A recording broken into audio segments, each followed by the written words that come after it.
Okay. What's up, everybody? Welcome to another edition of Your Impact Attack. Yes, it is Your Impact Attack, and I am your host, or well, 1/3 of your host here at the Impact Attack. It is Colin Weissong. And as always, I am not alone here on channelattitude.com, as I am joined by, I know Big Ray said on Wednesday he was the 13-time Indian leg wrestling champion. Ladies and gentlemen, he had 2 defenses over the weekend. He is the 15-time Indian leg wrestling champion.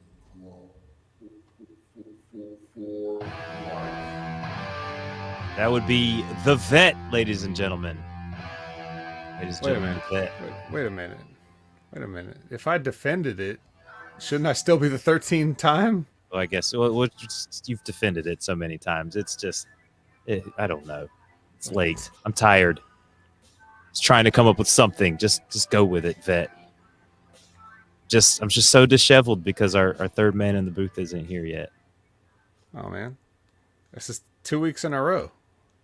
We've had to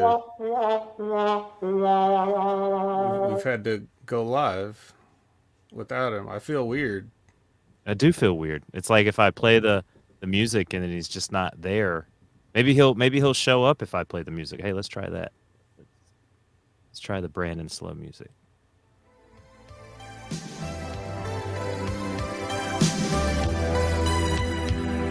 don't hear anything, but I don't hear any slow. How you doing? You see any smoke? Right. I don't see any hazy camera. Nothing just yet. We'll check back in. It didn't work on us either. We're still both pretty clear and normal speed. I guess we can buy some time here. We'll shout out the chat. We've got Labrat, who is he said my room is almost as foggy as Brandon's screen usually is, and I asked him if they were testing a rat's resolve in a smoky environment. He said no. How much weed can a rat smoke if a rat smoke kind of test? Okay, so they're letting rats smoke weed now. Very cool, very cool. Or at least he is. Yeah, that rat is. Canada Spaceman is in the chat. We've got Alexa all the way from Germany. Canada Spaceman want to know where our NWA attack review show is. That's not a real show. Second to last but not least, we've got Lizbeth. Welcome. She says, het guys. Maybe you can ask Alexa what that means in her language. Maybe that's German. And last but not least, because, Lizbeth was second to last but not least, but this is last but not least. Javi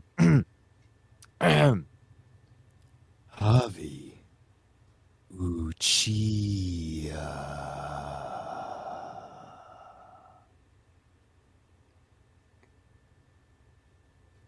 Okay, yeah. Let's try this. We'll try the Brandon thing again, all right? Let's try this again. Chat. I think that's everybody in the chat. Yep. Boy, I was typing quickly. She's Jewish now. All right, let's try. No, that spelling is Spanish. Oye.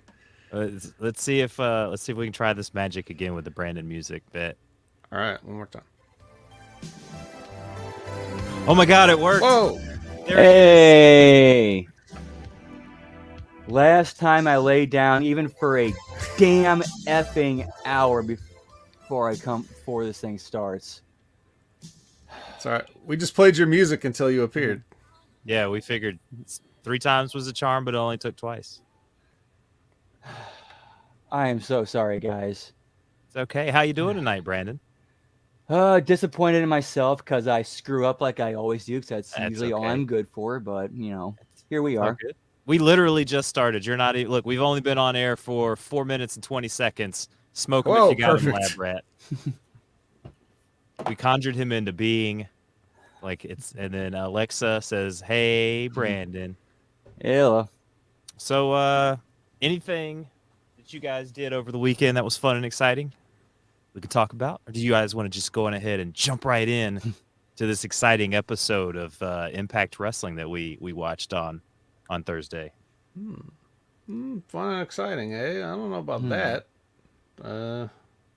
No, I didn't watch any UFC either. So Charles Oliveira retained. Well, he didn't really retain. He lost it, but continued to keep his contender streak alive by choking out Justin Gaethje. And then Rakic versus Jan. Jan looking pretty good. Spamming he kept spamming a left body to right head shot on Rakic all night, and he kept landing. And apparently on commentary, they said that's something he throws a lot. So people that fight him should be looking for that and looking to be able to like counter that. And one way to counter that would be just socking him with a good left hand when he's throwing that left hand down the pipe for the body. Trying to think if there was anything else. Nothing else that you guys? No, nothing. We're gonna just give these guys the first half of the show for free. Good 15 minutes of free for view. I mean, it could be if well, we got some things to talk about on the show. At least a couple of meaty little segments and stuff. And I have an early working prototype for my my idea, which we sort of briefly teased last week, but it's the I'm calling it the sports entertainment bingo card. Okay. And I'm going to have about 24 things, so like a 5x5 grid with a free space in the middle, 24 items of all the things that you can find on terrible wrestling shows these days. A Vets Wrestling Bingo. Yeah, and if anybody if we go through the show and we get a bingo, then that means it's a bad show. And they need to examine their lives. So I'll run through the ones I have so far at the end of the show, and then we can ask the chat if I missed any. Lizbeth in particular, she knows by now as an accounting professional. She's an accounting professional, so she's good at this kind of stuff. She always knows when there's a filmed crime going on. So if I left anything out, or if you guys, anybody can contribute, if there's something else I need to add to my list, I forget how many I have, but I don't quite have 24. So we'll get back to that later. But that's a little sneak preview. The bingo card is premium. You got to pay for that.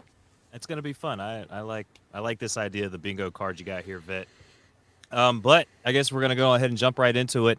We start the show with our two commentators, not in their normal commentating position, ladies and gentlemen. No, they're standing right in the middle of the ring, and they're here to announce that we've got Gauntlet for the Gold as our main event for the evening at this Impact Wrestling.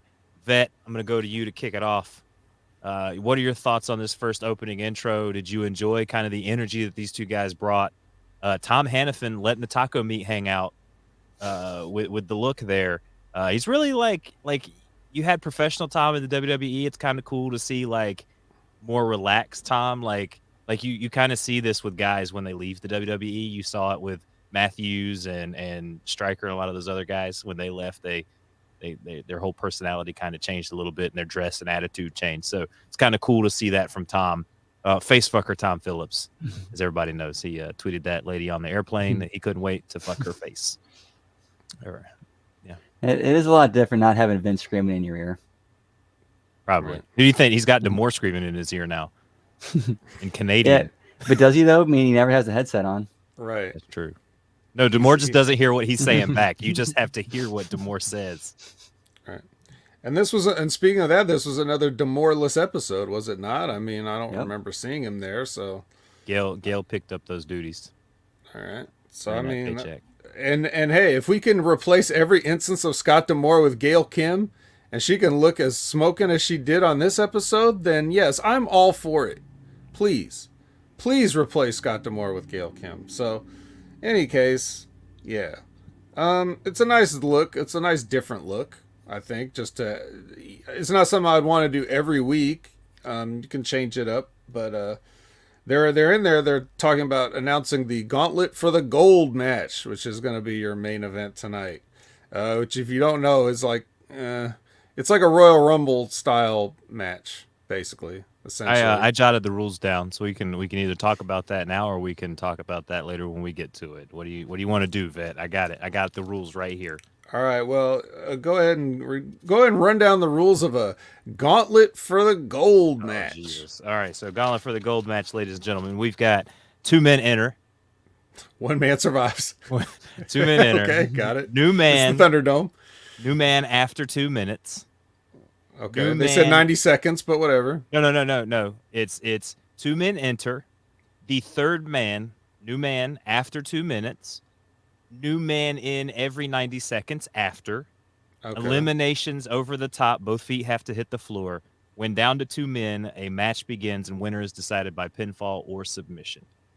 Right. So it's kind of weird that they give you 2 minutes on the third guy, and then it's a minute and a half, basically, every guy later. Yeah. Well, yeah, that's fine.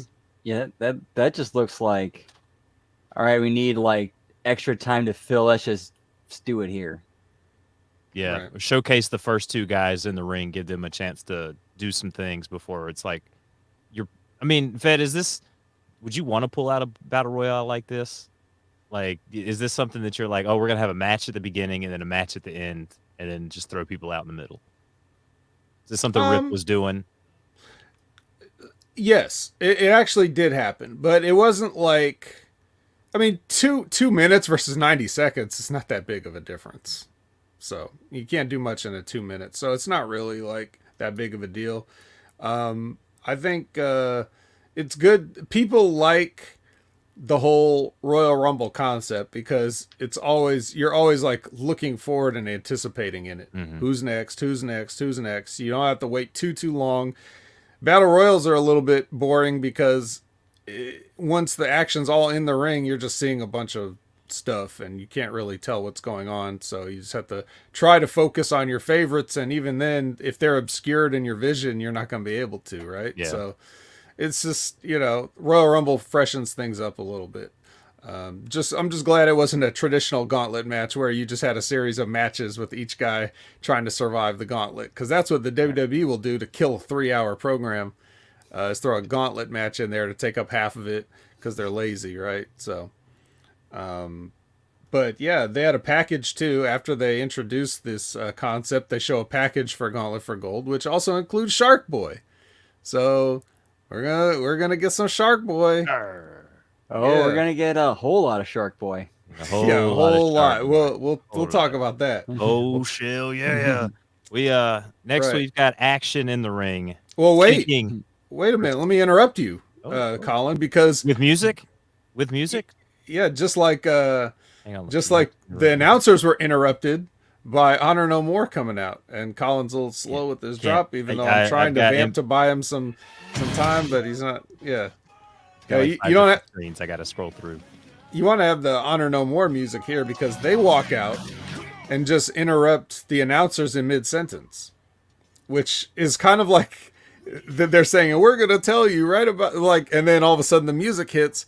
And they just kind of fuck off, and Honor No More walks out.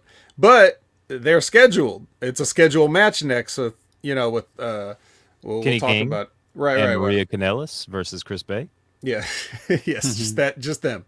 But this is like equivalent to like being in an awards show and getting played off the stage, because you're taking too long. It's like, you guys should have introduced the show quicker. Anyways, moving along, next match. Yeah. Wrap it up. Better wrap that gavel up. So our Honor No More all comes out, and our match is Black Christian versus Kofi Kingston. So. And Black Christian wins. That's right. Goes over Black NWO Kofi Kingston. That's right. This is put your meat on my meat, man. Put your meat on my meat. You think he tells Big E that all the time? He just calls him up. Put your meat on my meat, Big E. Not anymore. I'm sure he's still convalescing from breaking his fucking neck. Probably true. Brandon, let's go to you. Your thoughts on Kenny King versus Chris Bey before we head on with it. Man, it just didn't really feel like too much. It was just like, it just felt like it just just a match. I didn't really feel didn't really elicit any emotion out of me. Just it was like, okay, these guys are wrestling. I didn't notice King it felt doesn't like do much for me. Like, feel like they kind of did. There's a spot where they buried him on buried Bey on commentary, but with the thing about wanting the Bullet Club T-shirt, kind of really made him look kind of like a mark essentially. Shows kind of like you really want to do it to somebody. Yeah, it was weird. Yeah. Vet? I think they wanted to make the point. It's like, look how far he's come, but it came off like you said, like it's just like, hey, look at this guy. Now he's in the Bullet Club. He just wanted a T-shirt. Like, what are you making fun of? he achieved a dream. What's your problem?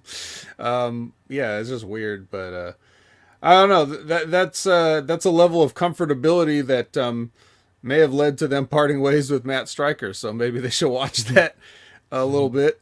The match itself, well, like you said, it was a match. It was just a solid match to open the show. Although I thought at the start, it just seemed like Kenny King was a little bit, I don't know, off, a step slow, maybe a little fat. I don't know. He just, I don't know if Kenny King has been too inspired since his return. But nothing bad. I don't want to sound like I'm trying to bury Kenny King. I call him Black Christian just because that's exactly what he looks like now. Like his tights even look like exactly like something Christian would have been wearing in 1999, don't they? They're like the long tights with that design on the leg, on either leg, that's about, like it's like shield or crest shaped with some unidentifiable shapes, and it just looks like something Christian used to wear. Just Google Christian Attitude Era and look at his pants, and you'll be like, oh yeah. Or even today, like he's still wearing the same, essentially kind of tights today. So Kenny King, I just call him like that, and his haircut similar. So, as close as a black and a white man can have to having the same haircut. I think that's basically it. So anyway, let me cut in here before Vet goes down. Do you want to go ahead and just hop backstage to Alisha and Giselle, or do you have any more left on this match? Yeah, we'll go there. Okay, so we have Alisha and Giselle backstage, then a tag match with the Influence for the Knockouts Tag Team Championship. Let's see. Tenille pins Alisha for the win. Influence goes over here. You guys' thoughts on a match that was kind of boring for me to watch? I mean, it's kind of obvious who's going over when the challengers didn't even get an entrance. Yeah, that's true. And I have a question for the two of you. This is kind of pin mechanics and stuff like that. If I'm the one that's pinning you, can my legs be under the ropes as well? No. Because at one point in time, Giselle was pinning one of the Influence, and she was under the ropes. Like, she made sure to pull like their legs out from under the ropes, but her legs were like under the ropes towards the outside of the apron somewhat. It looked like, and I'm just like, I'm gonna ask Vet and those guys about that. Yeah, technically any body part from either person.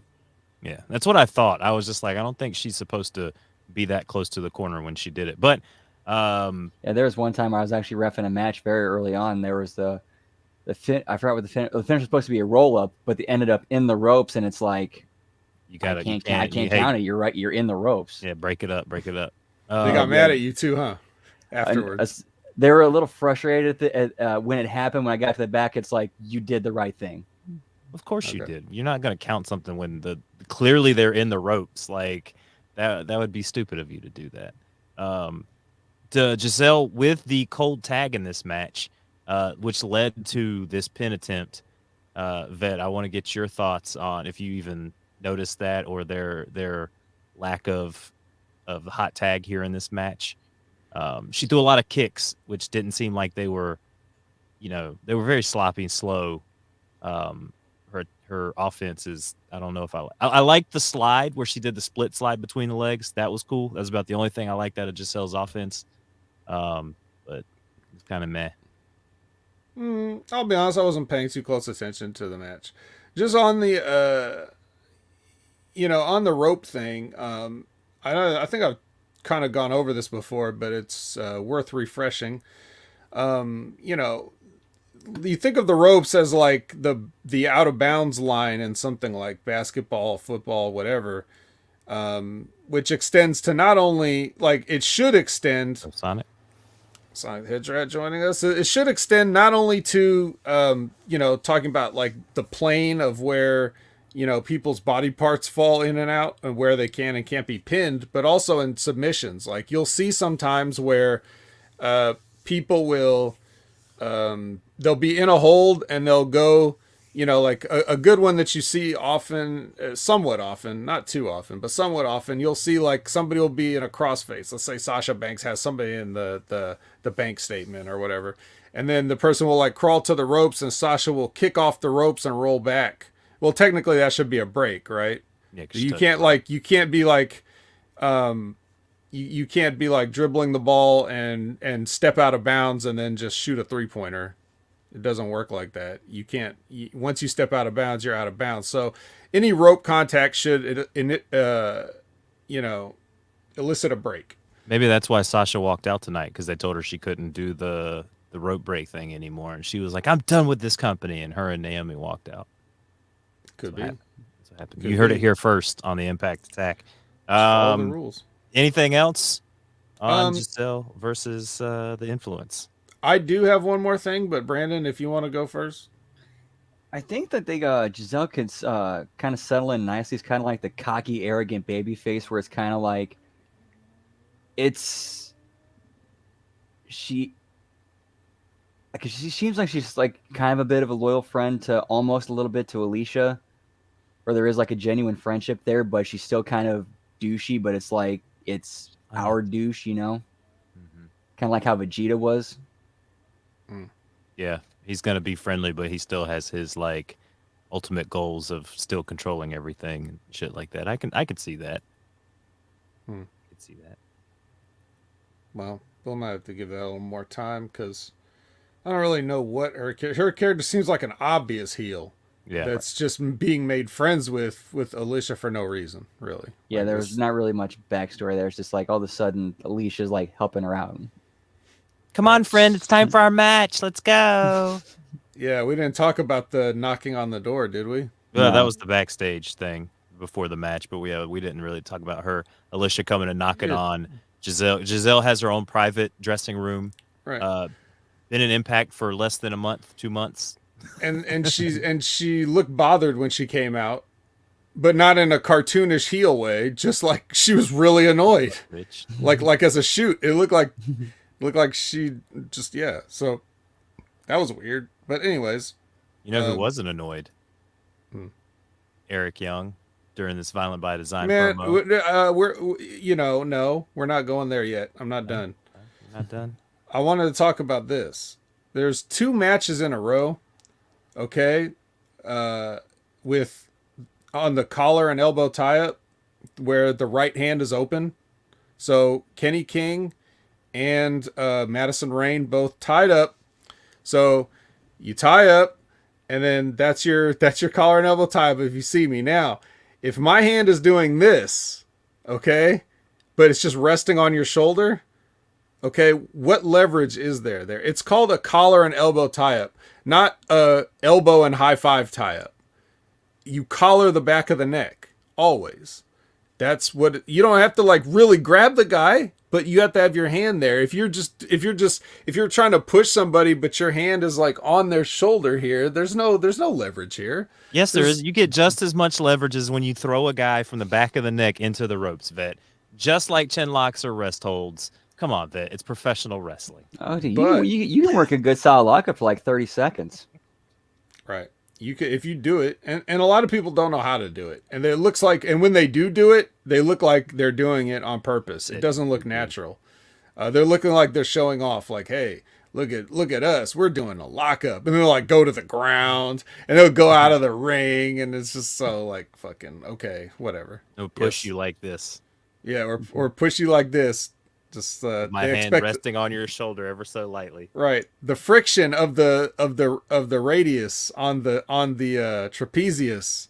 That's a gotta really dig it in there. When you dig it in there, like slice the bone right into there.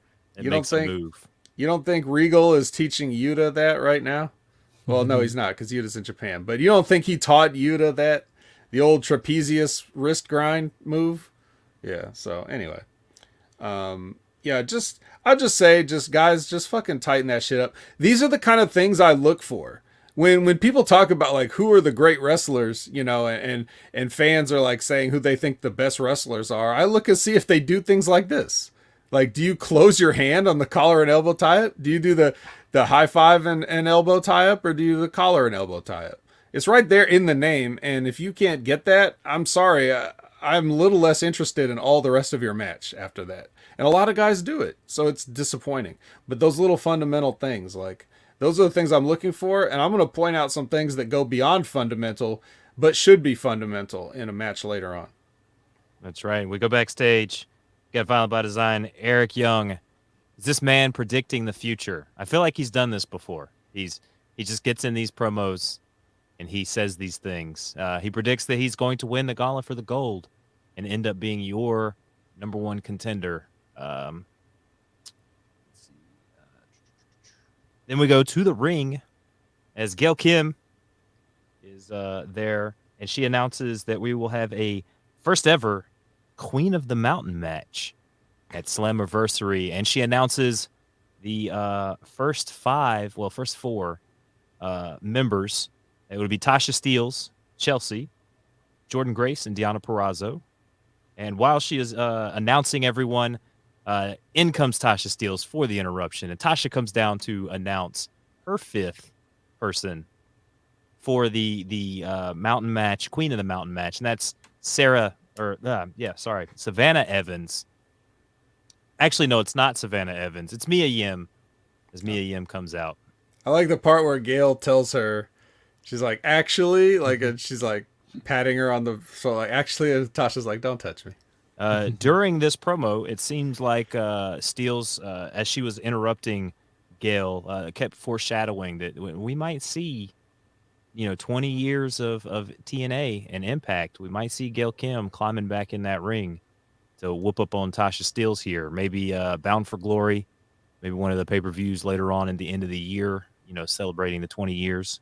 But they're kind of setting the seeds and laying that down. I noticed that throughout the whole promo. But yeah, so Tasha Steelz, Chelsea Green, Jordan Grace, Deonna Purrazzo, and Mia Yim for the Queen of the Mountain match. Any early front runners do you think that would be next for that that title shot? You think Tasha's going to get out with her title? I think she's going to walk away with the title, but I think they're building up, might be having Mia Yim as the next one-on-one challenger. Which I think is kind of weird. It's like, because she just came back and now she's leapfrogging the other girls into a spot like this. I mean, I know she's been champion before, but it's like, she's been gone a minute. And it's kind of like, where's the other girls to say, like, bring this up? Maybe they'll bring it up next week. Also, she's been in the WWE now, so she's way better than all that. And she has backup dancers. So until any of those other hoes get backup dancers, they can get in the back of the line. That is true. Well, as she comes out, she hits the ring. Savannah Evans and Tasha Steelz go to attack her. The first thing I noticed is Mia whiffed two moves. She whiffed the capoeira kick, and she whiffed the drop kick into the corner. They definitely did a good job cutting away from that, as we've talked about here, Vet. They often don't cut not good enough because you caught it. Yeah, clearly you don't see the impact of her feet hitting her. Purrazzo comes in, attacks from behind. Then Jordan Grace and Taya Valkyrie in for the Mia Yim save. Segment ends with the faces over as they kick Tasha out of the ring. Faces over as they're like beating up Tasha in the corner. They're, faces doing some heel shit at the end of this segment here, Vet. That was my thought too. I thought about you.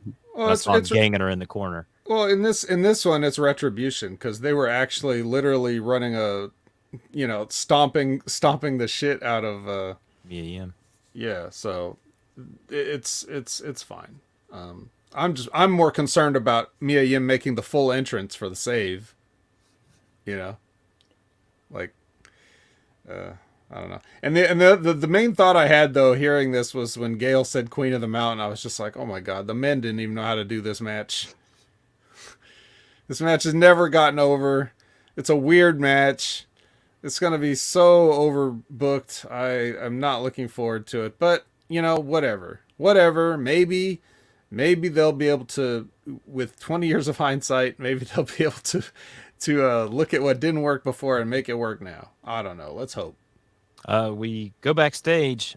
Rich Swann is backstage with Gia Miller, talking about Gauntlet for the Gold. No music under the promo.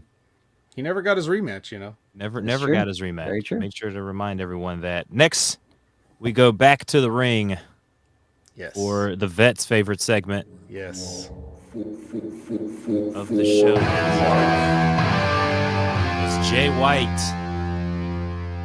and ELP come out to face Josh Alexander and the Stone Pitbull.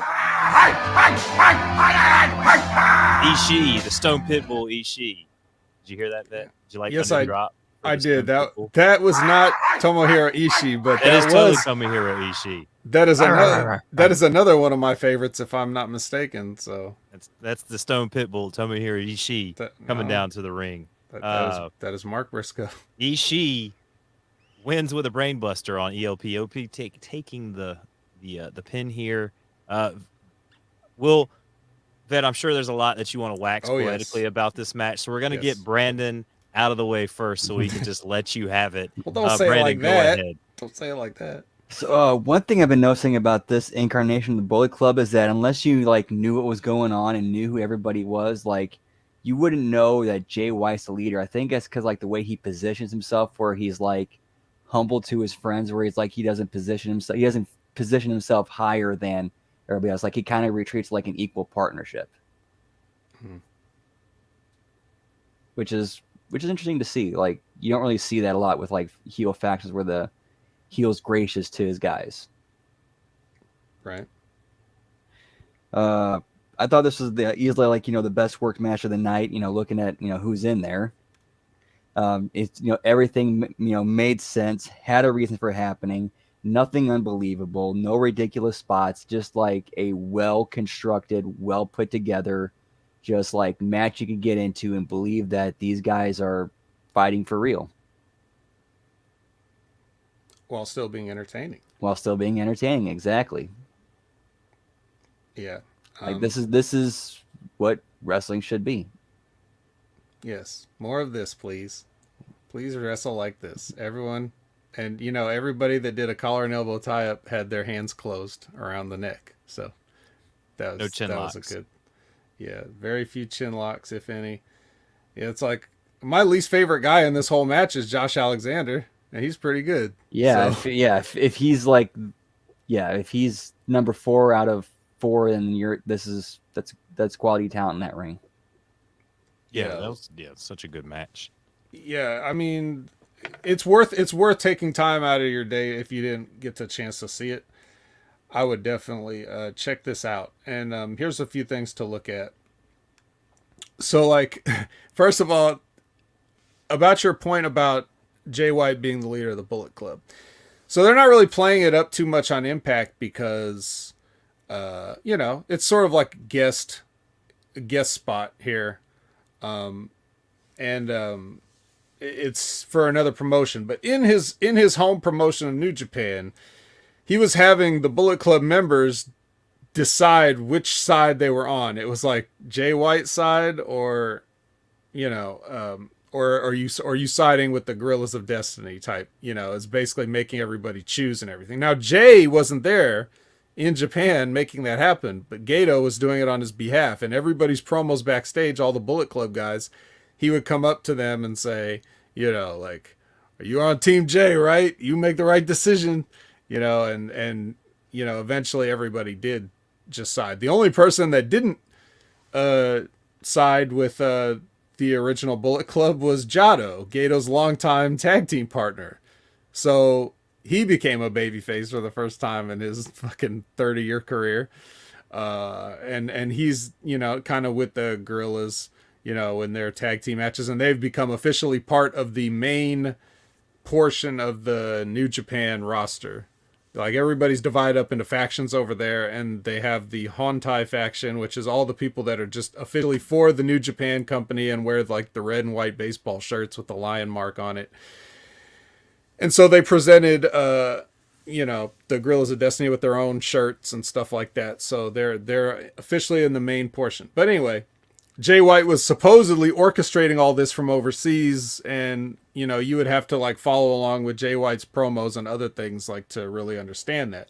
But you're right, he does just sort of, he is the leader, but he doesn't, set himself up so high or talk down to the guys that he's with, which makes things interesting and different. One thing that popped me in this match, though, is the classic Bullet Club back rake spots, where they use that for the entire heat, basically, of this match, is them thinking of creative ways to tease something else and then just give them a back rake. El Phantasmo with the top rope frog back rake, I think, was a particular highlight. I always think those heel spots where it's like they're going to do something spectacular and it turns into something simple and dirty. Right. Like there was one dude I used to work with who had this one thing he'd do, like he'd set him up, like he'd get grab him by the hand, like where they're holding hands, run up the rope like he's about to do a lucha spot, end it with an eye poke. Right. Yeah. He's gonna do old school. Oh, he just rakes the back. Right. Yeah, pretty much. That's what ended up happening. He did El Phantasmo did the whole like Ray Phoenix bounce on the rope spot and just jumped down and raked him in the back. It's fantastic, but it's funny. The only thing I would think is like, because it's so obvious that the guy's not getting his back really raked, otherwise you'd be able to see it. It would look like, it looked like he had stripes after all that. But maybe if there's some way that guys can put like some sort of like some red substance on their fingers to like make it look like there's marks there for the audience or the TV audience or something like that. Just they're gonna keep doing that. Just have like a little finger paint set over in the turnbuckle or something, and just like keep dipping in there and just do something visual, because it's too good to not do, but it's too phony to, it's like, he doesn't have a mark on him, but whatever. You'll have to test that out to see if you can get enough pressure with your fingertips on someone's back enough times to do like an Indian burn, where you might leave like the friction. It's hard, man. One time I actually gave a guy a back rake, and you know how like, when you trim your fingernails, like you take the trimmer, you go across the top or whatever, but every once in a while one of the fingernails is embedded, so like there's like that corner there. Well, I gave the guy the back rake, but one of my fingernails, like on the ring finger, like I didn't know it, but it was like it had that thing. So I'm going down and like it's 99% perfect, but that one nail just like sliced him in the back, and he was like, "Fuck, man. Cut your fingernails, dude." Like, I was like, I did cut most of them. Sorry. He had this like long, it looked like the Bob Holly table scar on his back. Ooh. Obviously not as bad as that, but it was that shape and that length. So anyway, yeah. All right, back to the seriousness. So on the hot tag, you'll see that Ishii tags simultaneously with Jay White. But that's too early, right? Because you want to have the moment of doubt there where you're trying to make it, the heel's trying to catch the guy in the corner, and it's like, is he going to make it to his corner or not? And then the guy gets caught, right? That's what you ideally want in the hot tag. But Ishii tagged too early, so what El Phantasmo does, okay, is he trips himself up coming through the ropes. Like he'll get his like foot caught, and I've seen him do this a few other times. If somebody tags too early, he'll pretend that he gets his foot caught on the rope so that he's like stumbles a little bit and then has to like turn around so that he's essentially walking right into offense as a turnaround. So like as soon as he spins around, the guy's like right there in his face, knocking him down. Otherwise, you would have to run the full length of the ring looking at the guy just for him to hit you. So you would look like a dumbass, and it takes away the anticipation of, oh, is he going to catch him? Is he going to make it? So anyway, that's genius. He doesn't look like a moron. and Josh Alexander comes in at just the right time and pace him with the clothesline or whatever. So those things like that is what is the kind of things I'm looking at when I see like, and that's even beyond fundamental. That's just experience. That's just someone taught him that and he listened. The ability to adjust on the fly. Right. And it's like he works a lot of tags because in New Japan most of the matches are tag team matches, some multi-man matches. So he's been on the receiving end of plenty of early hot tags before. So he knows what to do in order to make it look good. But another thing that he did here, which is genius, is he like there's a spot where he goes to give Josh Alexander like the schoolboy, right? And he goes and pulls the tights on the schoolboy. And Josh is kicking out of the schoolboy. But the way El Phantasmo does this is he pulls the tights up. And as Josh is kicking out, he makes it look like he's pulling the tights even harder. And that the only reason that Josh was able to kick out was because he over pulled on the tights. Like rolling him all the way through the pin and getting his shoulders off the mat. He made it look like it was more his fault for getting over eager than Josh being able to kick out of the pin. Who does that? Like, who has the genius? And who the hell would have the eye to see that? Me, baby. I saw it. It was great. Why don't Because you taught him that, Vet. Everybody already knows that. You're the vet. Yeah, well, you know, vet, I didn't want to take all the credit. But the point is, those kind of things, if you approach the match like with the aspect of, okay, we're trying to make people believe things, there's a reason for everything. Like Brandon said, there was a reason for everything that happened and everything made sense. These are those kind of things. Like, why do a lazy schoolboy, you know, where it looks like the guy's shoulders have no pressure on them? He goes the whole other way and is like, I put too much pressure and rolled you off of my own pin. I fucked up, you know? Like, just so good. I don't even know if that's the kind of thing that you would tell Josh Alexander. He probably just didn't tell him and just did it anyway for the visual for the crowd. And I bet nobody in that crowd saw that or appreciated it. And a lot of the best workers will like be able to read each other, know those signs, and just go with it and play off each other. Right. No words need to be said. Yeah, Josh didn't have to know. He didn't have to. There was nothing he had to know. He was just kicking out anyway. So that's the thing. It's not like he's pulling him over with the trunks. You know, he's just making it look like it's the follow through. Same way, like, you know, some guys give like a body slam or something and they kind of jump up off the mat after the guy hits the mat a little bit, make it look like the impact knocked them up in the air. You know, but they're not doing that. That didn't happen, but they're making it look like it happened, right? So same thing with this. Just brilliant. El Phantasmo's brilliant. He's the best high flyer in the world because he can do all those things and safely. You know, Jeff Hardy, any other guys that smash knees into faces. You know, El Phantasmo floats in the air and look like he has enough time to like check his watch and make sure that he's still on time and he's not going over before he lands. And then he does fundamental things like this. So the only criticism is that I think Josh Alexander stayed in a little too long on the finish where Ishii's beating up El Phantasmo and he's like, Josh is just in the ring like for an interminable amount of time. But yeah, that's a nitpick. I mean, the refs are all buried in Impact. Don't matter anyway. It's not like this match was going to change anything, but he could have like gone out to the floor and just got with Jay out there to keep him from coming in.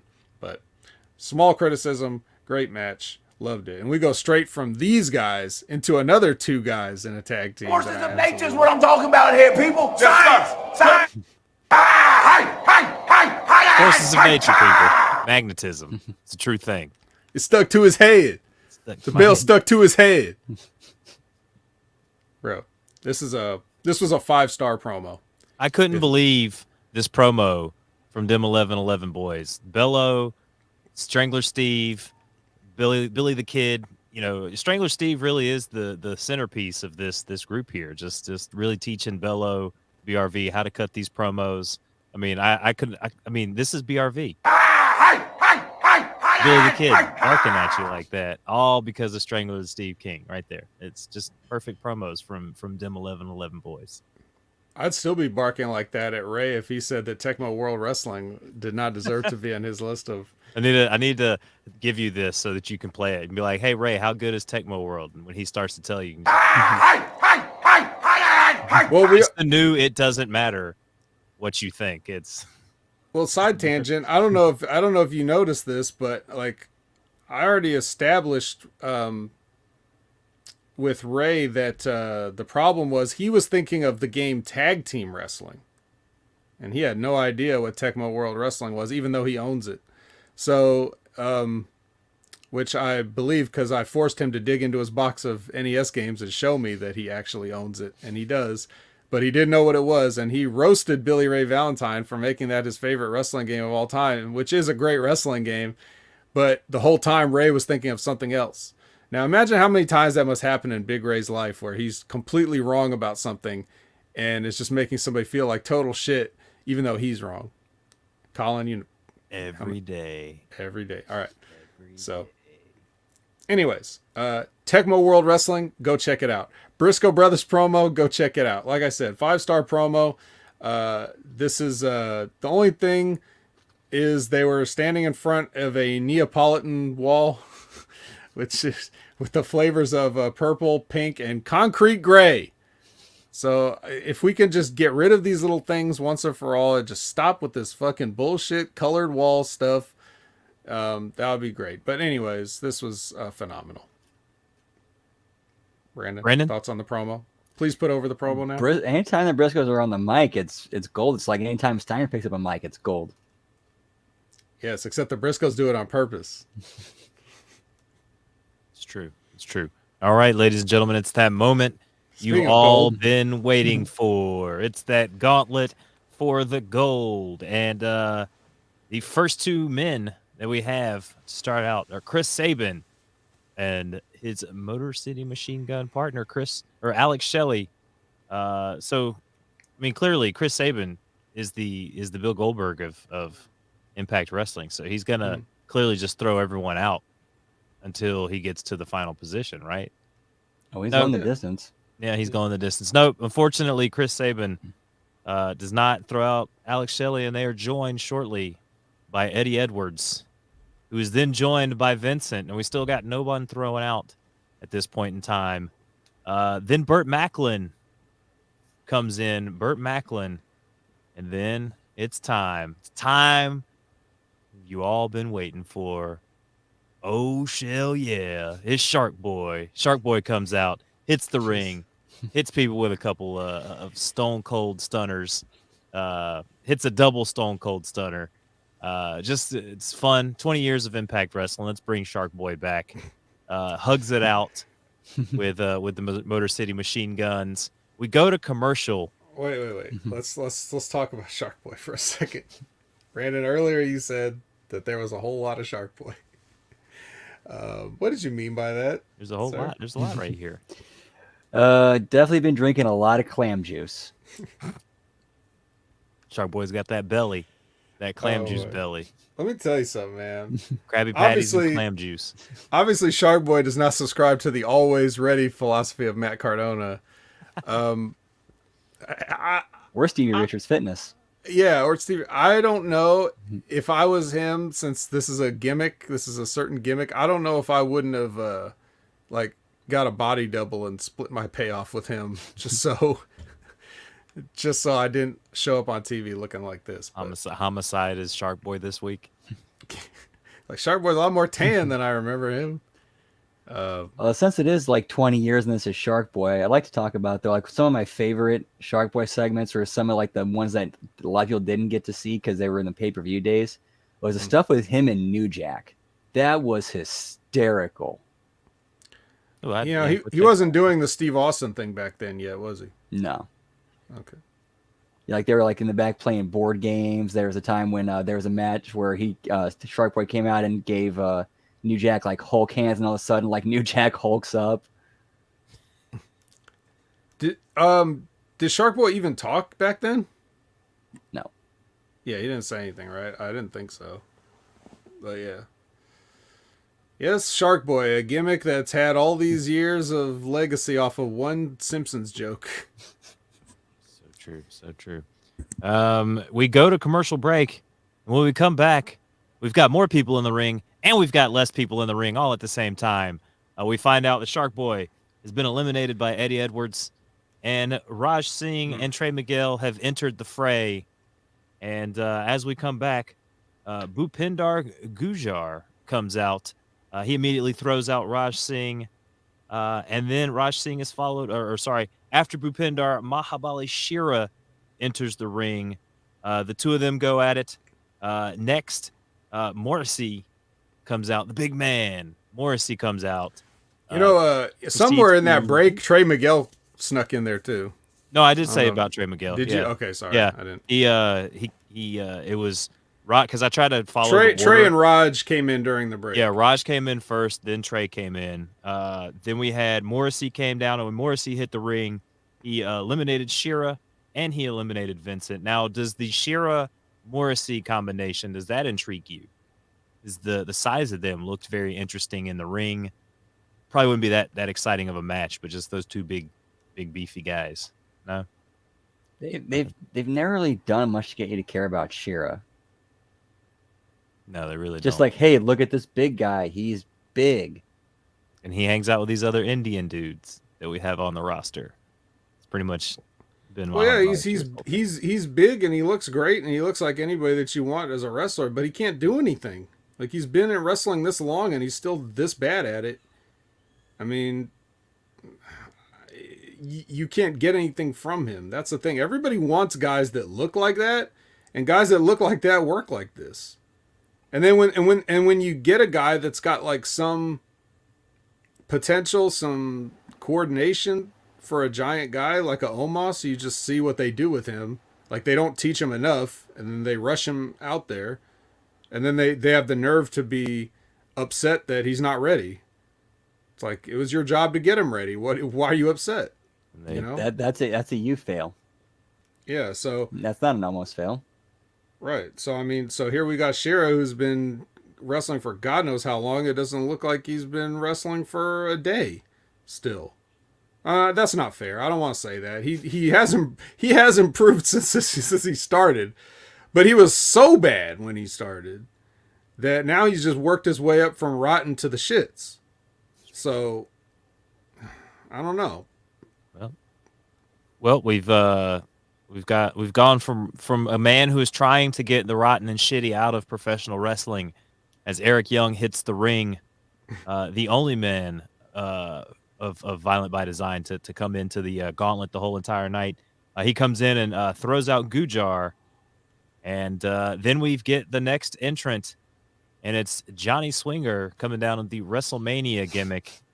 Bushwhacker style. He gets in the ring. EY immediately throws him out of the ring, and he bushwhackers his way on up with Zicky Dice rolling him back out of the arena. That was funny. I like that part. Eric Young reminds me of a very violent, psychotic Casey Jones when he comes down with the mask. Let's see. Morrissey, when Eric Young and Morrissey, when they first come out, they face off, and Morrissey gets a pile driver. I noticed the refs checking on him. I didn't know if that was part of the match or if he really did do something, because, I mean, he didn't take the pile driver with his neck. He bent and took it safely where his neck and everything was cupped into EY's lap. But maybe that still was a shock or something on the neck enough to hurt him, because you could see him kind of froze up a little bit after he took it, and then he's kind of like moving slowly. And that's when you see about 3 or 4 of the refs come over to check on him. So I don't know if that was an intended spot, because they didn't mention anything on it in commentary about it, kind of, if I remember correctly. And then for the rest of the match, he was just laying outside doing the Roman Reigns, sleeping on the outside for most of it by commentary. I don't know if they were working on him or just having him over there where he was just out of sight, out of mind. Or working on him. What could any medical staff do if he broke his neck or something? Just rubbing his shoulder out. Yeah, just rub. Yeah, okay, I'm better, guys. I'm better. I wouldn't be taking no pile driver from Eric Young if I'm 7 feet tall. Yeah, sorry. that does come across kind of awkward. I mean, yeah, I know he used the weapon, you use the mask as a weapon to weaken him, but still, like, it's Morrissey and Eric Young. Yeah. We go to commercial break. When we come back again, just like the last commercial break, We've got some guys that weren't here before, and we've got some guys that are no longer here. We've got, I'm assuming they didn't really talk about how these guys entered. Black Taurus just teleports to the ring. He just shows up, followed by gone Heath, just as I'm quick. assuming. And while they're there, Alex Shelley is eliminated by Eddie Edwards. Trey Miguel is eliminated by Burt Macklin. Rhino comes out. Edwards is eliminated by Sabin. Then Moose hits the ring. Yeah, this is where my fast forward came off. Yeah, this I is was like, oh, Moose is here. Time So- to turn the fast forward off. former champion Moose hits the ring after Rhino, preceded by a ton of throwouts. We've got Black Taurus getting thrown out by Moose. Rhino gets thrown out by Moose. Heath gets thrown out by Moose. He don't give a shit about Heath's kids. I got kids. Fuck them And- kids. Fuck them kids. Then Rich Swann enters the ring, and next we get a tease that Matt Cardona is coming out, but no, it's not Matt Cardona. It's the Drama King, Matthew Raywalt. He jumps in, throws Rich Swann out, proceeds to talk some very awkward trash talk. It's very awkward coming from Matthew Raywalt with the trash. I thought somebody was just going to come over and dump him out, but no, he stayed in the ring just a little bit longer than what we thought. PCO comes out. PCO gets eliminated by Macklin. Then Sammy comes out. Morrissey comes back in, gets eliminated by Macklin. Then Drama King gets eliminated by PCO. Sammy comes out after the lights go out, comes in. He eliminates Moose. Then we've got Burt Macklin gets eliminated by Sabin. So we're down to our final two. We've got Eric right. Young Before and we get Chris Sabin. before we get to the final two, that elimination of Moose. Look, I'm not just saying this because I'm a Moose fan. I'm saying this is disparaging to Moose, actually. So I'm sorry to say it, but that whole thing was fucking awful. Like, I don't know if it was his idea for sure, but regardless of whose idea it was, the execution of it was bad and the idea was bad. Like so what happens is Sami Callihan, the lights go out and he appears in the ring. He's not in the match though. So he appears in the ring and he hits Moose with the bat and like in the stomach, I think. And then he hits him again, but he grabs the bat like across the bat and like hits him across the top of the back, right? Moose goes running. Yeah, Moose goes running, like he's in mid-ring, and Moose runs toward the ropes, and Eric Young pulls was it Eric Young? No, it was Sabin did the low bridge, pulled the rope down, and Moose jumped over. It looked fucking awful. It looked like shit. It looked like the phoniest shit. They could have done anything but this. Like, why not have Sami Callihan just throw him over then?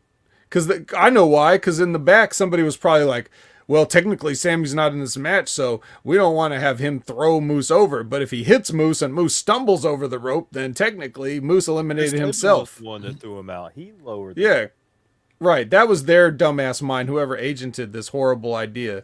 No. Sorry to whoever came up with that, but fucking no. This looks like shit. Come up with something fucking else. Put Sammy in the match. Oh, but you don't want to eliminate him. We don't know how to eliminate Sami Callihan. Well, I don't care. That's not my problem. You figure that shit out. But don't embarrass Moose by making him do this dumb shit that looks so fucking phony. This is the worst thing I've ever seen Moose do in his entire career. And that includes when he was fucking green in Ring of Honor and shit like that. And here's how you can eliminate Sammy. Have him jump out, eliminate himself, and go after Moose. Sammy would do that. Right. But Yeah, that's what I thought. I thought Sammy was in the match, and I thought he was going to climb over. Like, when he exited, I was like, did he climb over the ropes? No, he's not even a part of the match. Because that's something he probably would have done. He would have just been like, oh, let me throw him out. All right, my beef is with Moose, so I'm just going to climb out here and just start whooping Moose's ass some more. I don't care if I'm out of the... Yeah, I don't care about getting a title shot. I'll just eliminate myself. See, that's a bad idea also. Just don't do it. Just don't do any of it. How about no? You know? I could see it with his character, though. Fuck his character. And his stupid catchphrase. thumbs up, thumbs down. What does that even mean? What's the thumbs up for? Has it ever been thumbs up? It's never stayed thumbs up. Greek thing, bro. It's the Greek thing. Shut up, Colin. The Romans. Let's see. The Greek thing with the Romans? Okay. Romans.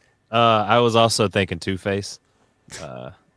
He flips a coin. He's still doing the flipping the coin. It's like, oh, I'm flipping my thumb. Oh, wait, never mind. He just saw Batista doing it, and he wanted to have his own version of it with one hand and words. Labrat says thumbs up means more food. So that must be what Labrat does when he needs more food in the cage. He's just like, thumbs up. You do like the Orange Cassidy thumbs up, or you like full erect thumb, like lazy thumb? How's that work? Let's see. So we end up with Sabin and EY as the last two men standing. And the Prophet said it earlier in the night, and he goes over. Eric Young defeats Chris Sabin and gets that title shot at Slammiversary going against Josh Alexander. And we end the show right here, ladies and gentlemen. Your guys' thoughts on the finish there. Your guys' thoughts on Violent by Design versus Josh Alexander coming up. We've got, let's see, Slammiversary is June 19th. So we've got 1, 2, 3 weeks of lead up to build something here. Who does Josh Alexander pair up with to take on Violent by Design in either a triple threat match and or a tag team match? Is it Ishii? Is it the Stone? The Stone Pitbull. Is it Stone Pitbull Ishii? Is he going to pair up with him? Him and the Briscoes? Him and the Briscoes. Ooh, that would be fun. That would be fun. Him and the Briscoes. Probably who it's going to be. Everyone in the chat, give finger guns to Liz. She worked with a guy that she had a finger gun guy at her job. Bet you didn't give her finger guns. Yeah, well, she says she doesn't like it, so. No, she says at least it's not finger guns. I worked with a finger gun guy. Yeah, which implies, and 3 face palms. What do you think that means? You know, Colin, it's time to put you to bed pretty soon. But anyways, yeah, man, this sucks. I don't care to see it. As soon as Moose was gone, I was back to fast forward. And I was like, I wrote down, well, we got Chris Sabin in the ring with anybody else. There's no doubt who wins this. And then turns out they pulled the swerve on me. And the one time that it would have made sense for him to win, the one guy he could have beat, the one guy that's as tall as him, the one guy the one guy that would make sense for him to go over in a singles match. No. It turns out that Eric Young, which is fine. Eric Young is fine. But, you know, I kind of felt like if anything was going to justify the enormous 98 Goldberg push that Chris Sabin has been getting, it would have been him actually going to the main event of Slammiversary, even if he didn't win. But, like, you know, I thought that's what this all was for. And guess not. It was... You thought wrong, bitch. Yeah. So we sat through all those wins for nothing. Great. Anyway, yeah, so I wasn't a fan of it, but I was more just disgusted with that whole Moose thing than and Sami Callihan than anything else. Well, look, to cut Chris Sabin some slack. He is the Goldberg, right? But he started the match. Yeah. He'd been in there since the first guy, made it all the way to the end. He was a little weakened. That's where Eric Young was able to come in and take advantage. You know, the Goldberg was weakened. Chris Goldberg and there was only like 20 some guys. That's not enough. You need to have the greatest Royal Rumble before Chris Sabin even starts to get tired. You know what I mean? You better have Titus O'Neil running down there and falling under the ring. You heard the man. I love this match. Loves this match. You gonna take that away from him? I didn't take it away from him. They took it away from him. What are you talking about? Eric Young didn't love this match, but he won. So, yeah. Yeah, there you go. So, does Eric Young deserve to be the multi-universal champion? Yeah, sure. Why not? Okay. Would you beat Eric Young in an Indian leg wrestling match? I don't know now.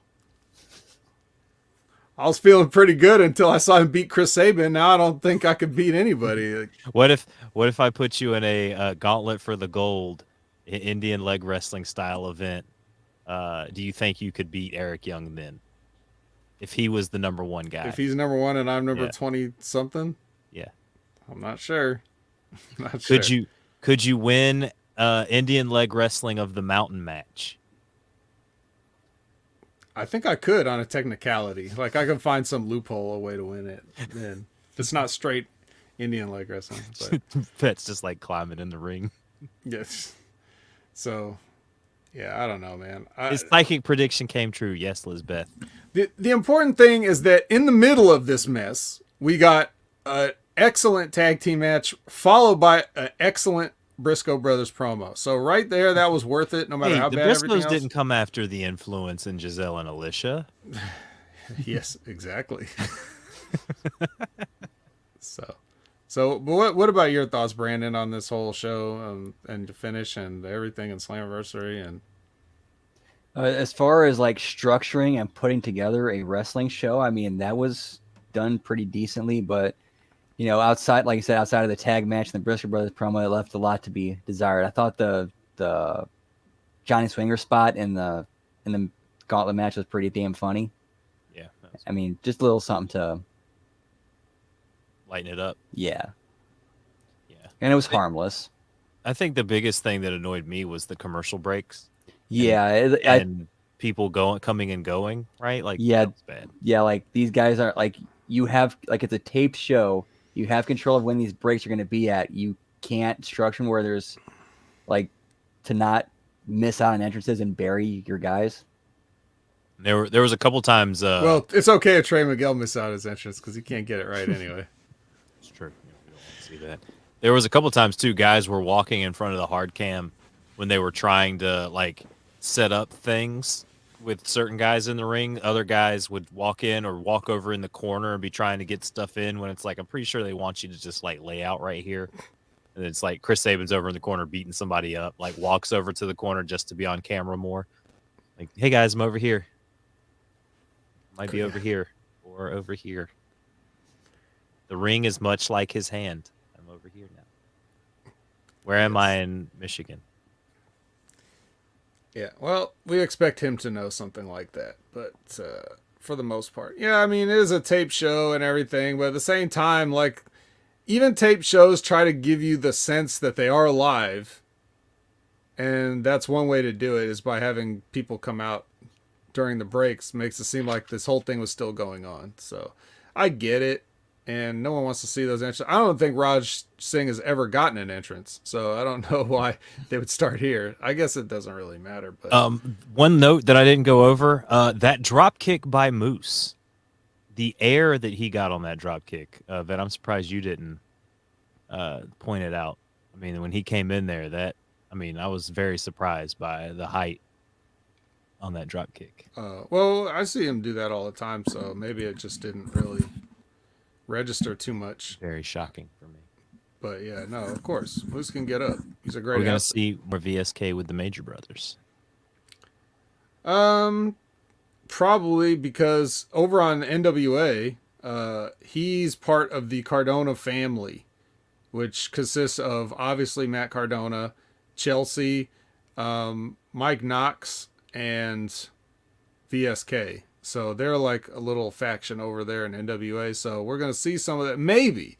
I say maybe because, well, we didn't get Cardona on this episode, but whenever he is on, he doesn't talk about the NWA or relate to anything that the NWA is doing. Also, for some odd reason, the OGK are kind of baby faces on NWA as a tag team, but here they're just part of Honor No More as heels. So it's like, do you guys do realize that if anybody's watching any of this secondary wrestling, they're watching all of it, right? Like they're seeing you do two different gimmicks in two different places. So maybe some consistency would be okay, like in your character. I think no one would mind if you were just a little consistent, Rick. So just something to think about there for those guys. Get your shit together. Yes, exactly. to answer your question, I don't know if we're going to see more, but we could. Yeah. No Cardonas on this show. Chelsea Green was mentioned, and that's it. It makes me sad.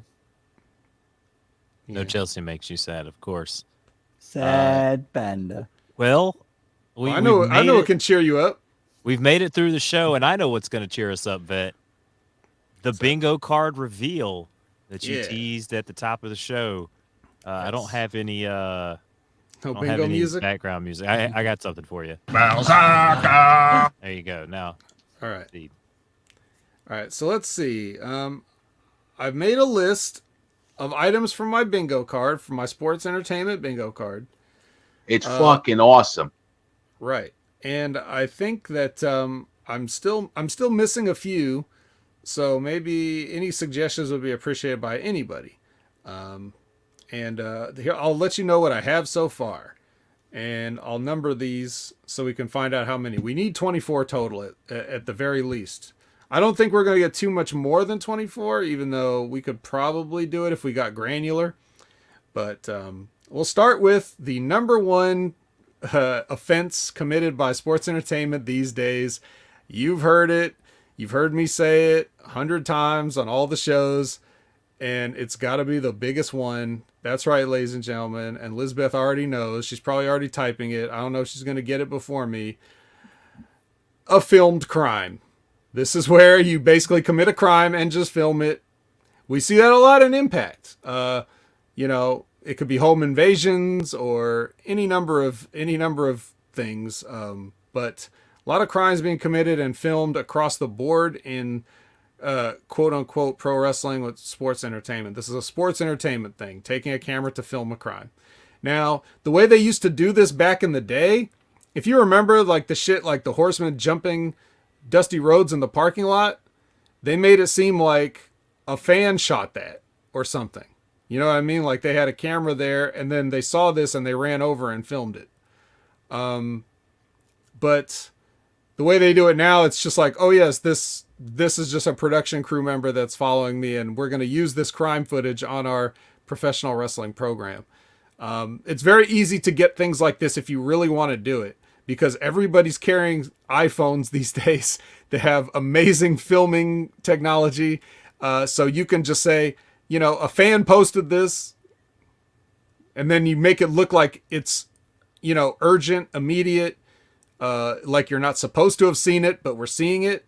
And then if you're going to use an instance of a filmed crime, you might think about like mentioning that as a reason why people are going to be not on the show for a while as they have to deal with their legal issues now.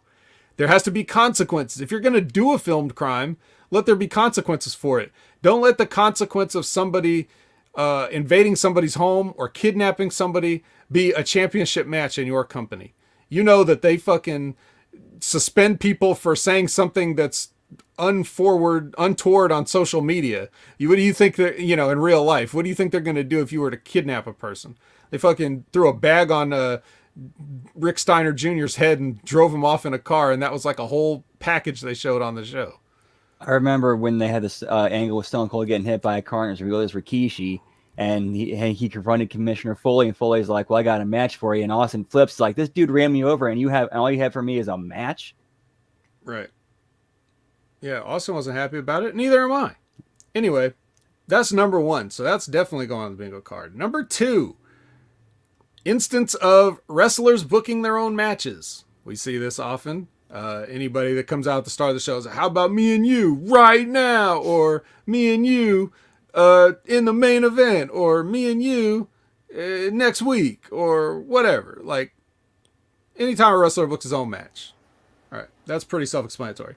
Okay, number three, a complete debut for a wrestler where they have their own new music, their own new merch that they're already wearing and everything, as a save, as a run-in save.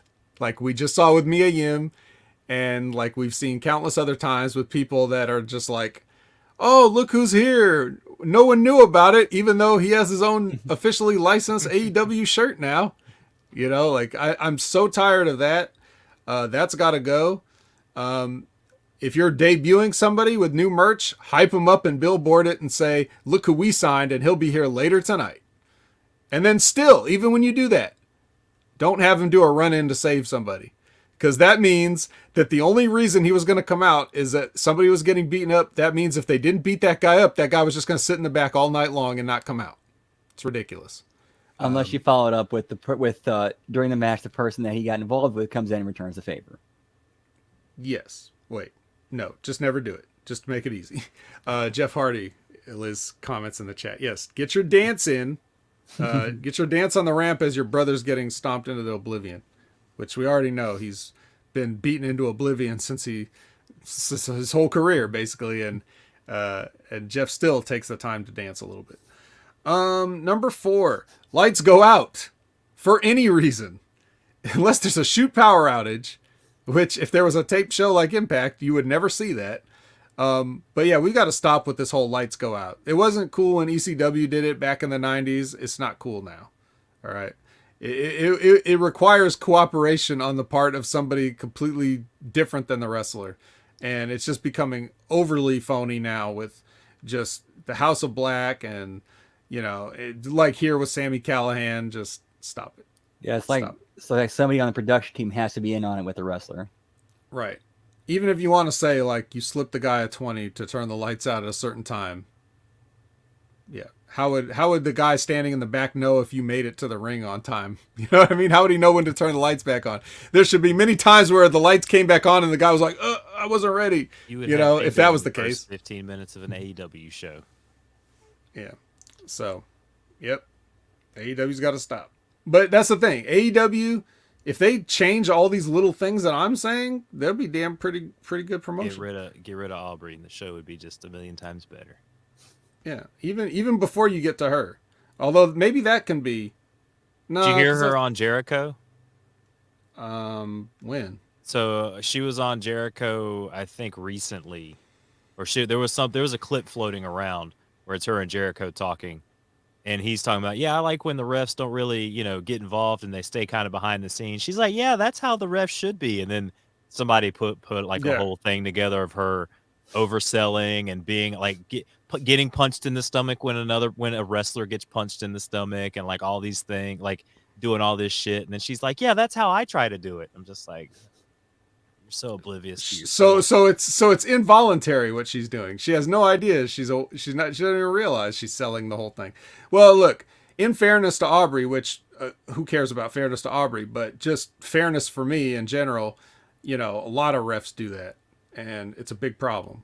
There's guys in the WWE that do it. They're the ones that start doing this shit. Look, if you're trying to make it in the wrestling business as a referee, you're watching the WWE. Let's face it, you're watching what's on the TV, and you're gonna do what you see because you think that's what they want. Because if you want to get a job there, you're gonna do what they already do there.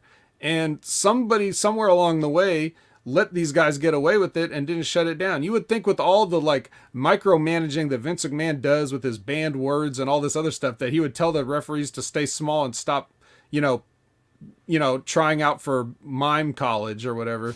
But instead, yeah. There's a couple of the guys that are even worse than Aubrey in some way. Because Aubrey's just ridiculous. You almost have to laugh at it, but these fucking guys.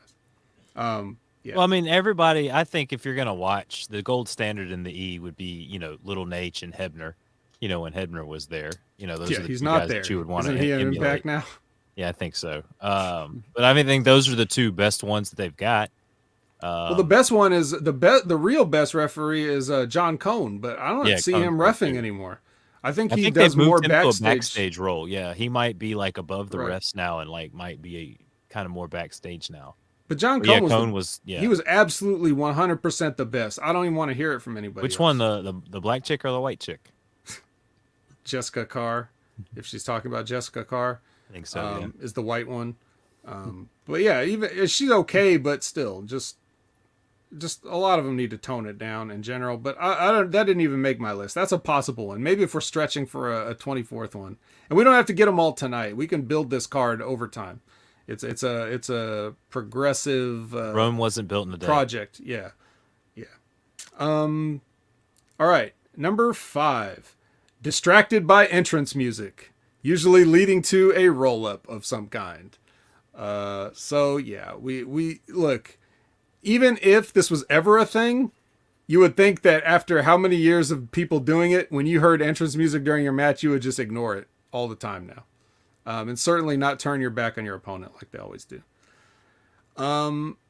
Number 6. Now, these are not numbered in any particular order. I didn't even number them on my list. I was just writing them down as I thought of them, and I've been adding to this document. But number 6, instance of kendo stick. Any instance of kendo stick that is not predetermined by a character such as Kenny or Kendra, or somebody who carries it all the time as a gimmick like Hikaru Shida, you know, if any time you just, like, if you watch Backlash and you watch Charlotte just walk up the entranceway, take one step to the right of the entranceway, and then come back holding 2 kendo sticks, like they were just leaned up against the wall back there, right by the entrance, right past Gorilla even, 2 kendo sticks just leaned there. Yeah, I'm sorry. That's, no more kendo sticks. Sorry. If you get a kendo stick in this, it better be somebody else's. You better grab Hikaru Shida's kendo stick if you want to use her decorative kendo stick. That's part of her costume and entrance. Okay. Number 7, doing the backstage promo with a musical score underneath. Yeah, come on. Now, if you're doing a package, do a score. If you're just having one guy stand backstage like we're trying to say he's really talking to us live right now, shut that music off. What are you doing? Impact is a huge problem with this, but WWE does it too. They were doing it with Lacey Evans. They're burying Lacey Evans. They're burying that poor woman. But anyway, yeah, we don't need any more of that. Let's see. What are we at? Was that 7? 1, 2, 3, 4, 5, 6, 7. And number 8. Insider terms on TV. You know, we talked about this, talked about Matt Striker getting comfortable. Anytime wrestlers say things that wouldn't mean anything unless wrestling was fake. I just heard somebody doing a promo recently where, God, who was it? Somebody did I don't remember. It doesn't matter. Point is, it happens all the time and needs to stop. Number 9, supernatural powers. Sorry. If this happens, then you're definitely sports entertainment and you are killing the business. I know a lot of people love it. I know people are entertained by stuff like the Broken Universe and the Wyatt family and Decay and all this other stuff. And they don't have any reason to change their gimmicks. All they have to do is just tweak the parts where they do something that's fucking impossible. That's all they got to do. No more teleporting in. Just walk in. It's fine. We get the point. You walked up. That's fine. Which leads me to another point. Number 10, a backstage interview is getting interrupted. Like, it's okay to do that once in a while. It is actually the standard now. We don't need every backstage interview to be interrupted just to create a conflict. Number 11, the staggered match entrance. This is where somebody comes out, then we go to break, then we come back, and then we get a promo, and then we get a package, and then we might at some point in the night get the other person's entrance for the match. There is zero reason for this. I can't think of one good logical reason or a logistical reason why you would do this. Because Vince and Bruce find it funny to leave somebody out there that long. Right. But they're not the only people doing it. So that means that the rib is extending to other companies as well. Are they doing that because, again, monkey see, monkey do? We got to follow the leader, you know? It's something that's like a weird phase, and I hope it goes away. Same. Number 12, guys getting thrown into the wall by the back of their neck. How many times during a wrestling show are you going to see a guy grab another guy by the neck with one hand and go like this, and then the guy's going to fly into a wall of some kind? Could be a wall backstage, could be a ringside barricade. A lot of these guys are strong. They should be arm wrestlers, not pro wrestlers. They should all go to Las Vegas and compete in that arm wrestling tournament and try to win the big cash prize. And if you're Sylvester Stallone, custody of your son and a new truck. Number 13. Like a country song. Exactly. In reverse, you get stuff. Number 13, lack of security, refs, agents, etc. Lack of Colin. This would be a good time to push the button. There's way too many times when we don't have enough Guards! More guards! when somebody's getting maimed or possibly attempted murder and everyone's just sitting there watching it. This could fall under the category of filmed crime. It could be a 2-in-1, but I'm just going to keep them separate here because they can be two different things, even though they're usually not. Number 14, impossibly prompt security, refs, agents, etc., where the people are right there 2 seconds later. Guards! More guards! Just rush in the room and immediately break up something that didn't even get that heated. Like, I've seen things where two women were just talking to each other in a loud voice, and then all these refs poured in between them and separated them. Just like, okay, it's their job to fight. So I know they're not supposed to do it backstage, but they weren't doing it yet. And meanwhile, some other guy, Edge was about to take a chair, like disassemble a chair and use each part of it to kill somebody, like AJ Styles or something. Everybody's just like, I don't know, I can't. It's Edge. He's a legend. He's a Hall of Famer. I can't stop him. What am I supposed to do? Yeah, that's when the refs don't want to stay small, right? Like, they should. That's their chance to be a hero, But instead, I don't know. And then number 15, Canadian Destroyer as a falsie. I don't really think I need to explain that. So those are 15 things I have. And if anybody would like to chime in and add to try to find the last 9, I'm open to suggestions. Got any, Brandon? Got any you can throw his way? Cliche promo lines. You see, the fact of the matter. Yeah.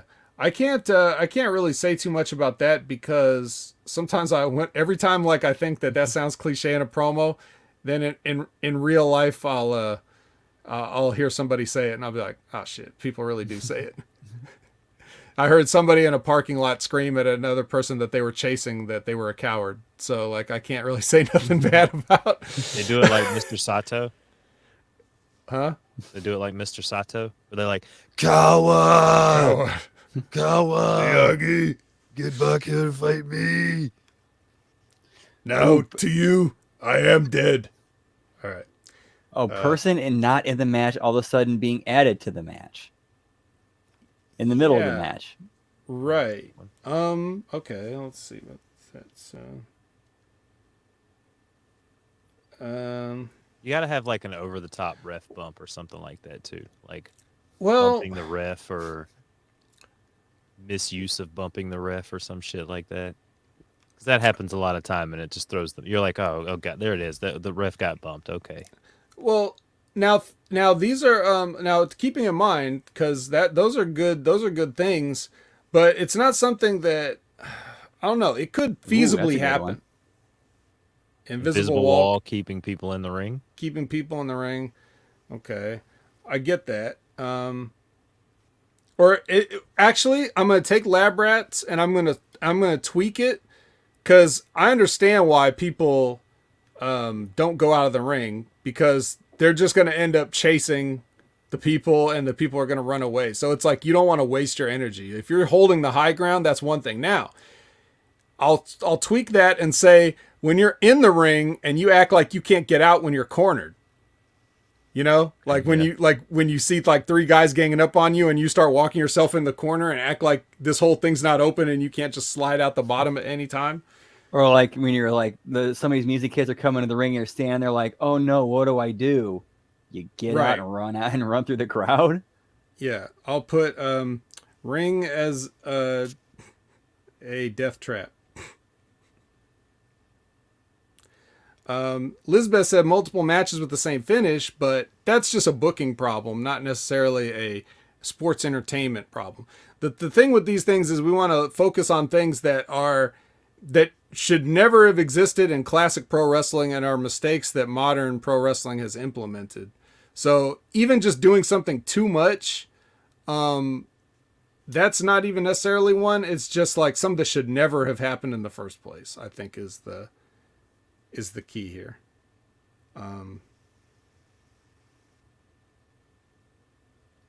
Yeah, like even the backstage interview being interrupted, like I could take that off the list technically because it's just become so overdone now to the point that it's comical. So I had to add it to the list, but it's not like nobody could have ever interrupted it. You know, it's something that could happen, but it just happens too much. It's got to be organic and make sense, not just for the sake of happening. Right. The whole reason that things work is because they don't happen all the time. It doesn't matter what it is. It doesn't matter if it's your favorite food or something cool in wrestling. Like if you get too much of it, you're just not going to like it after a while. It really is as simple as that. No sells after falling off a ladder onto a table. Well, again, that's just down to the idiot wrestler who's not selling it. You know what I mean? Or no selling a finisher. That goes under Canadian Destroyer as a falsy thing. Like, I'll just blanket everything like that under that one because that's the most egregious one. If you get a flipping pile driver on your head and you're fine after that, yeah. Well, here's one. Obviously planned protected bumps. Obviously planned protected bumps. Like the one recently at AEW with where I think it was AEW where Jeff Hardy jumped off something and it was like and all those boxes flew out from under it. Right. Or like right. you have like the black sheet on top of something where it's like, okay, it's clearly set up for somebody to bump there and do it safely. Like with the fake cardboard steel plates that Jericho went through. Yeah. Right.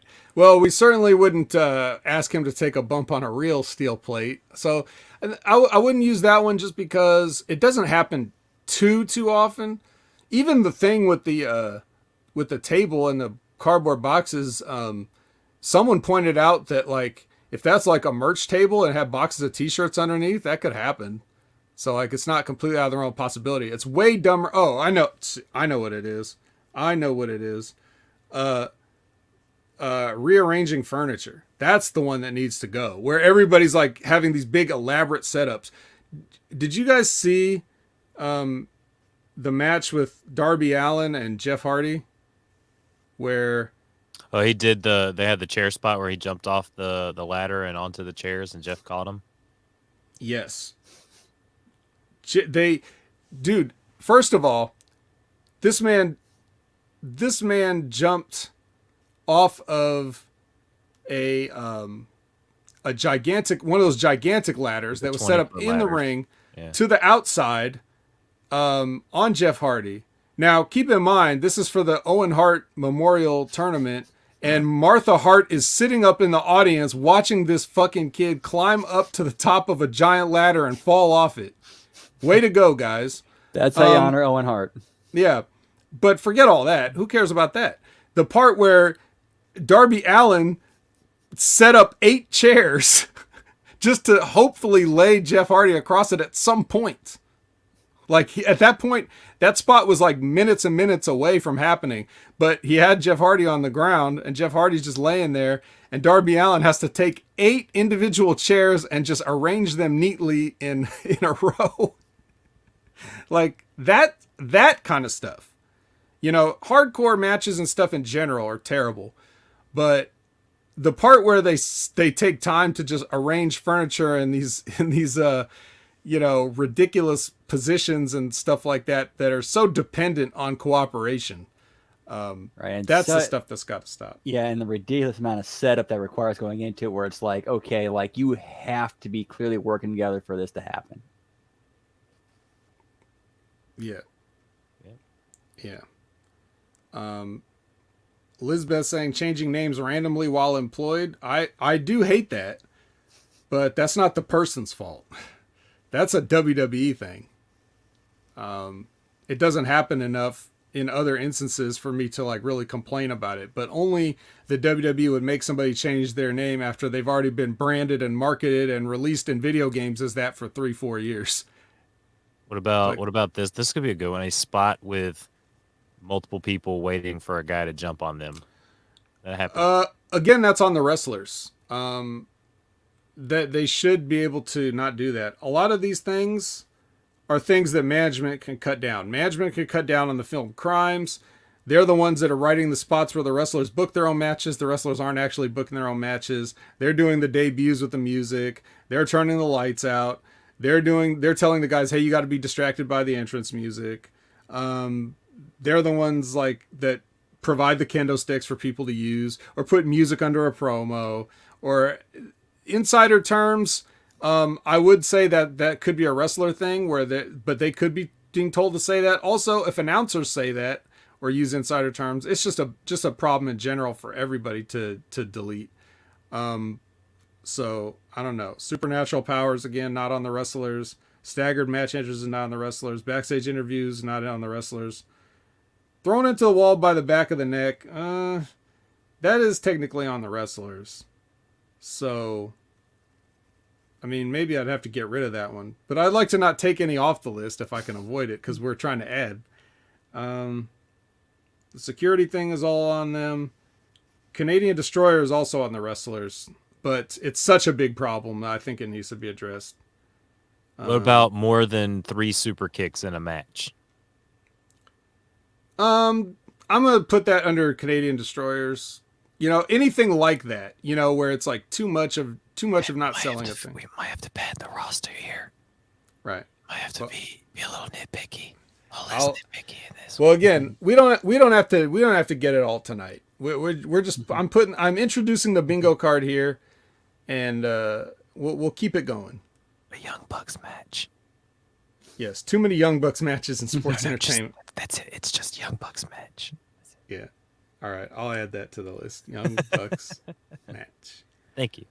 But yeah, you guys keep thinking all week. You two keep thinking all week. We'll all keep thinking all week, and we'll come up with some new stuff to add. And once we've got 24, we'll make the card. We'll make a digital version of the card, and then we'll play along on every review show, and we'll see if anybody gets a bingo, and if that means they had a bad show.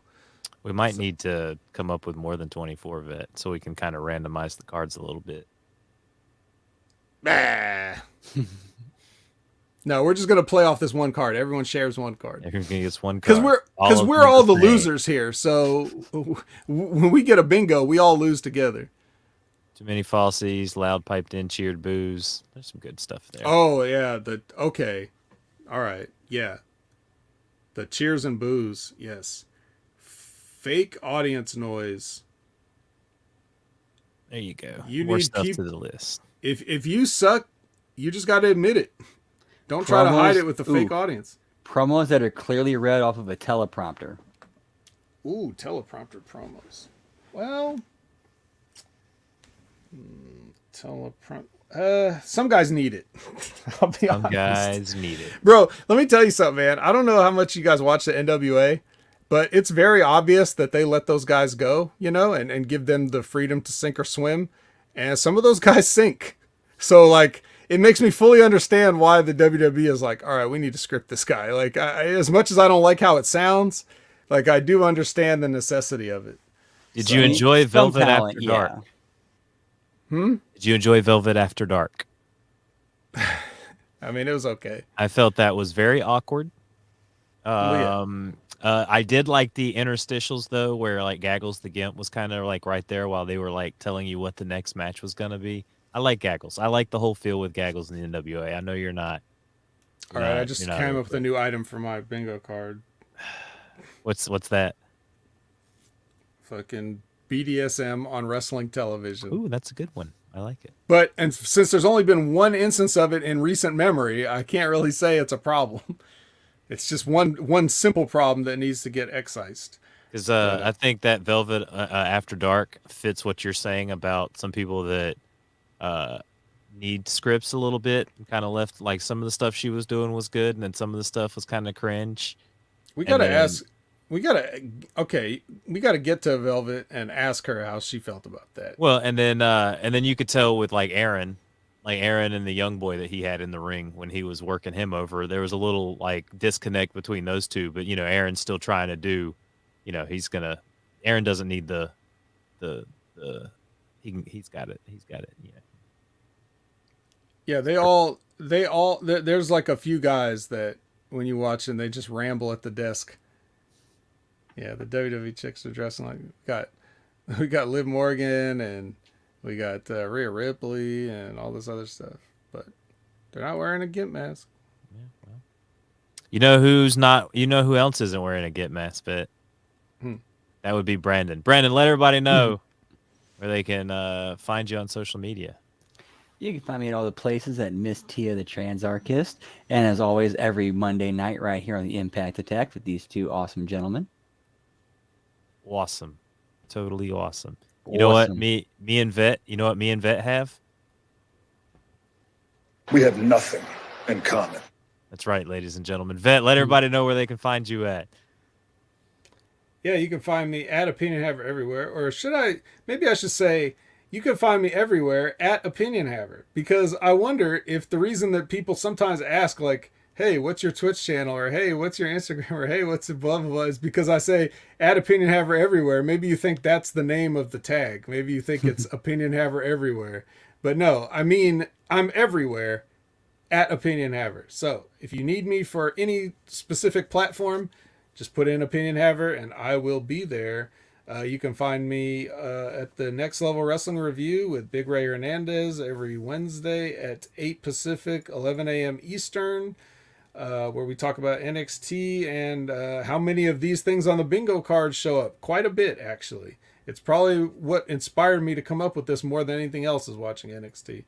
But other than that, you can check me out. Sometimes I'm doing some stuff with the PWC. So if you just look for them in any of your favorite podcast listening, your podcatcher things, Google Podcasts, Apple, whatever, find me. You might see me on there with Jimmy T doing some shows and stuff like that. Most recently, I did a blow off with Dr. Jeff Littman and Jimmy T. So that was a fun little time. So yeah, just keep your eyes peeled for anything I'm up to. And of course, twitch.tv. Where could it possibly be? Oh yes, /Opinion Haver. Those They guys stuck to his head. They stuck to his head. Forces of nature is what I'm talking about here, people. Science. Science. They, Science. Science. That science I stuff. love it when he was yelling. Isn't it science great in the seeing like background. this crazy-eyed, missing front teeth guy, chicken Yelling farmer about yelling at you about science? That's how Science. chickens breed. I'm gonna show you. I'm gonna show you today on Mark Briscoe shows you how things work. That's how That should be my a show. God. That would be. I'm Mark Briscoe here. We're at the Laffy Taffy factory. I'm gonna show y'all how they make some Laffy Taffy factory today. Bro, can I just say real quick? We've had recently everyone talking about the Discovery and Warner merger and what that means for AEW's future. And we've talked about in the past that the Briscoes, supposedly there's one guy that didn't like some tweets that they made, 10 years ago or something, which they've obviously since apologized for it and explained themselves should be more than satisfactorily.